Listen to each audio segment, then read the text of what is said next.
اعوذ باللہ من الشیطان الرجیم بسم اللہ الرحمن الرحیم الحمدللہ رب العالمین وصلی اللہ علی شہنشاہ انبیاء علیہ طیبین الطاہرین المعصومین خصوصاً علی صاحب العصر والزمان اجل اللہ تعالی فرج شریف و امہات طیبین الطاہرین صلوات اللہ سلام اللہ علیہ اجمعین۔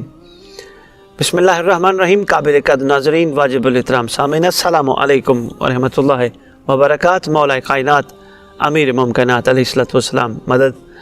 امید کرتا ہوں آپ سب خیریت سے ہوں گے۔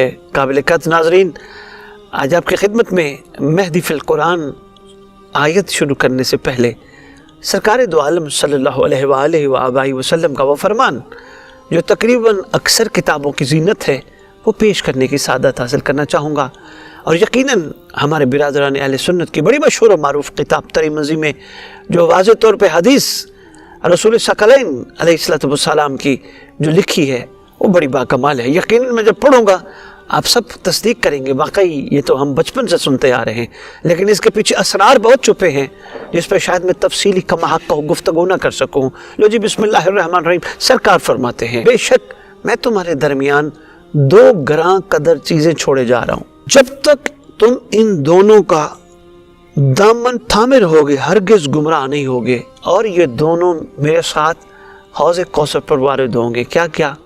ایک قرآن اور ایک اہل بیت علیہم الصلاۃ والسلام۔ یہ ترمذی شریف کی بڑی مشہور معروف حدیث لکھی ہے سرکار دو عالم صلی اللہ علیہ وآلہ وسلم کی۔ مزید سامعین، اللہ کے رسول نے کتنے خوبصورت انداز میں مخلوق کو جوڑے رکھنے کا ایک خوبصورت کلیہ عطا فرمایا کہ مخلوق جڑی رہے، مخلوق بکھرے نہیں، اور جوڑنے کے لیے جو ایک بہترین میڈیم دیا، جو ایک طریقہ بتایا، وسیلہ دیا، راستہ بتایا، یقیناً وہ راستہ بڑا خوبصورت ہے۔ ایک قرآن اور ایک رسول کی اہل بیت۔ فرمایا ان دونوں کو اگر تھامے رہو گے جب تک، بلکہ یہاں فرمایا کہ جب تک ان دونوں کو تھامے رہو گے گمراہ بھی نہیں ہوگے اور حوض کوثر پر میرے ساتھ وارد بھی ہوگے۔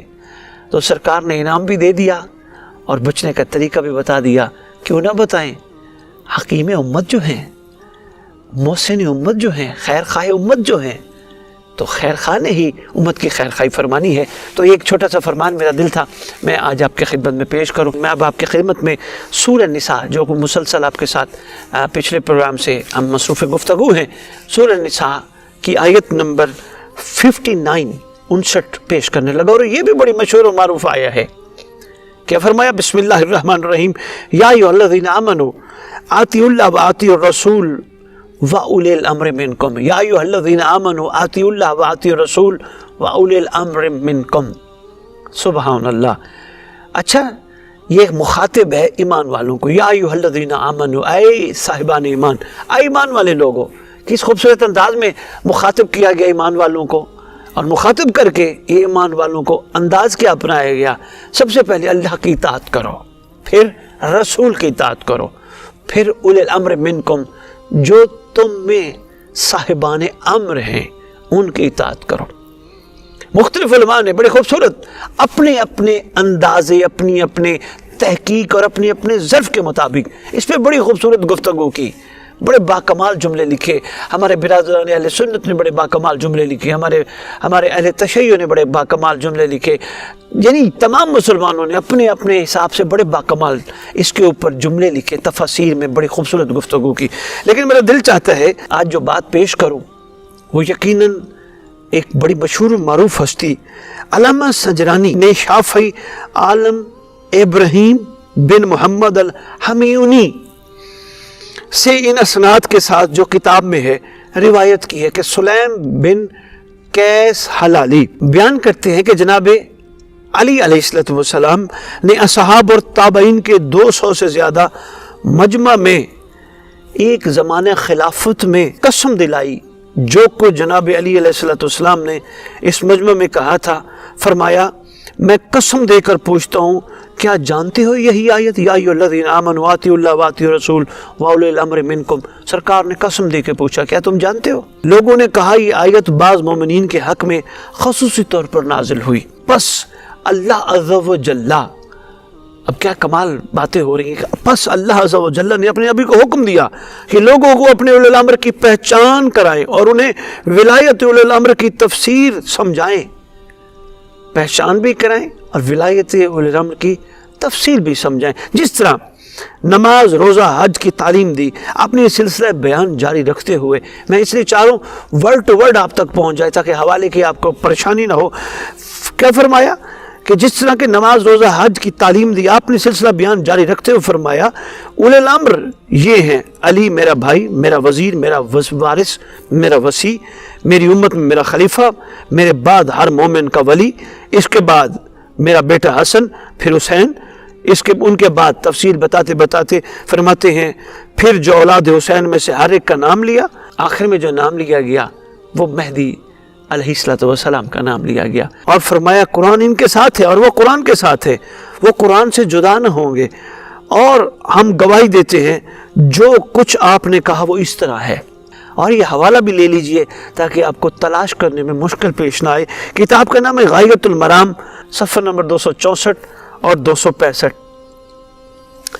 اچھا دیکھیے سامعین قابل قدر ناظرین، میں ایک مختصر سا جملہ آپ کی خدمت میں عرض کر کے بس آپ سے اجازت چاہنے کی تیاری کرنے لگا ہوں.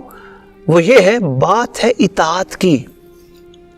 اطاعت، آتی اللہ، اللہ کی اطاعت کرو، وآتی الرسول، اور رسول کی بات اطاعت کی ہے.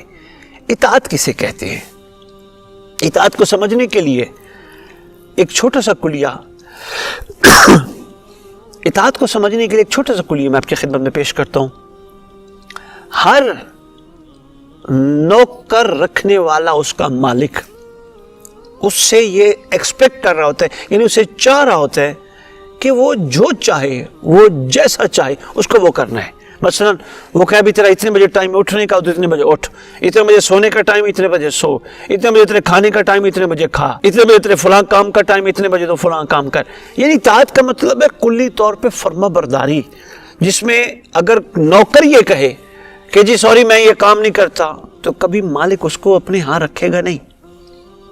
اطاعت پہ ایک جملہ کہوں گا، اطاعت خدا ہو، اطاعت رسول ہو یا اطاعت اولی الامر ہو، بات یہ ہے جب تک اللہ کے رسول اور اولی الامر کو ماننے کے ساتھ ان کی نہ مانی جائے اطاعت ادھوری ہے. میں اللہ کو مانتا ہوں، ٹھیک ہے، پر کیا میں اللہ کی بھی مانتا ہوں؟ اللہ نے جو مجھے کہا ہے کیا میں وہ بھی مانتا ہوں؟ میں رسول کو مانتا ہوں الحمدللہ، کیا میں رسول کی بھی مانتا ہوں؟ میں اولی الامر کو مانتا ہوں. اولی الامر کا تعارف جس طرح خوبصورت انداز میں کرایا گیا، بڑا باکمال تعارف ہے، بالکل میں مانتا ہوں. کیا میں اولی الامر کی بھی مانتا ہوں؟ اگر میں ان کی نہیں مانتا تو پھر ان کا ماننا ادھورا رہے گا. اس کا مطلب جس کو مانو اس کی ضرور مانو. اسی حوالے سے اطاعت کے حوالے سے، اور دیکھیں کیا خوبصورت اللہ کی ذات نے اپنے حبیب کے سامنے ایک خوبصورت انداز میں تفصیل اطاعت کے رکھی. یعنی ٹاپ پہ اللہ، پھر اللہ کا رسول، پھر اولی الامر، یعنی تین اطاعتیں ہیں. یہ نہیں کہ صرف اللہ کی اطاعت ہی کافی، بس اللہ کی اطاعت کرو، نہیں، آتی الرسول، اور رسول کی بھی اطاعت کرو. کس کی وجہ سے؟ اللہ کی وجہ سے. اور آتی الرسول کے بعد وَأُولِي الْأَمْرِ مِنْكُمْ، اور اولی الامر کی بھی اطاعت کرو. میں نے کہا اس پہ بڑے بڑے علماء نے بہت کچھ کہا ہے، میں اس پہ اور زیادہ تفصیل نہیں عرض کرنا چاہوں گا، بس اتنا عرض کرنا چاہوں گا لفظ اطاعت کو سمجھیے، اور کرنی کس کی ہے اور کس انداز سے کرنی ہے اس کو بھی سمجھیے. اور اس حوالے سے پھر کہنا چاہوں گا، پیپر آؤٹ ہو گیا ہمارے سامنے.